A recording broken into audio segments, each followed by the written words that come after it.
ലോകത്തിന്റെ ശ്വാസം നിലയ്ക്കുന്ന നിമിഷങ്ങളിലൂടെയാണ് നാം കടന്നു പോകുന്നത്.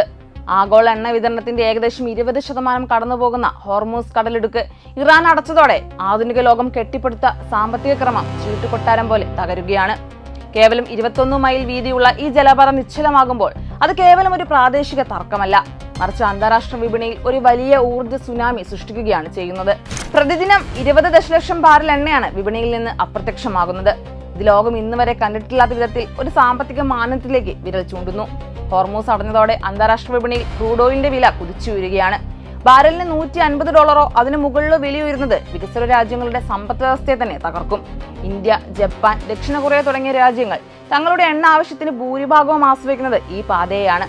എണ്ണവില വർദ്ധിക്കുന്നത് ഗതാഗത ചെലവ് വർദ്ധിപ്പിക്കുകയും തൽഫലമായി നിത്യോപയോഗ സാധനങ്ങളുടെയും ഭക്ഷണ സാധനങ്ങളുടെയും വില നിയന്ത്രണാതീതമായി ഉയരുകയും ചെയ്യും. പണപ്പെരുപ്പം ലോകമെമ്പാടുമുള്ള സാധാരണക്കാരന്റെ കുടുംബ ബജറ്റുകളെ തകിടം മറിക്കും.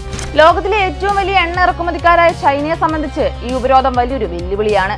എന്നാൽ ഈ പ്രതിസന്ധിയെ മറികടക്കാൻ ചൈന തങ്ങളുടെ ഊർജ്ജ സ്രോതസ്സുകളിൽ മാറ്റം വരുത്തി തുടങ്ങി. ഇറാനിൽ നിന്നുള്ള എണ്ണ നിലച്ചതോടെ ചൈന ഇപ്പോൾ റഷ്യയാണ് പ്രധാനമായും ആശ്രയിക്കുന്നത്.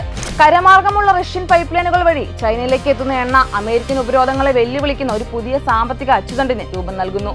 ഇത് അമേരിക്കയുടെ ആഗോള മേധാവിത്വത്തിനുമേൽ വീഴുന്ന മാരകമായ പ്രഹരമാണ്. വ്യവസായശാലകൾ നിശ്ചലമാവുകയും ഓഹരി വിപണികൾ തകരുകയും ചെയ്യുന്ന ഒരു സാമ്പത്തിക ഇരുണ്ട യുഗത്തിലേക്കാണ് ലോകം നീങ്ങുന്നത്.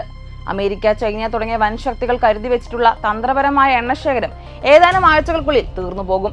ഡൊണാൾഡ് ട്രംപിന്റെ യുദ്ധക്കൊതിയും ഇറാന്റെ അചഞ്ചലമായ പ്രതിരോധവും തമ്മിലുള്ള ഈ പോരാട്ടത്തിൽ സത്യത്തിൽ ഹോമിക്കപ്പെടുന്നത് ആഗോള വികസനമാണ്. പശ്ചിമേഷ്യയിലെ ഓരോ നീക്കവും ഇന്ന് ലോകത്തിന്റെ വിധി എഴുതുകയാണ്.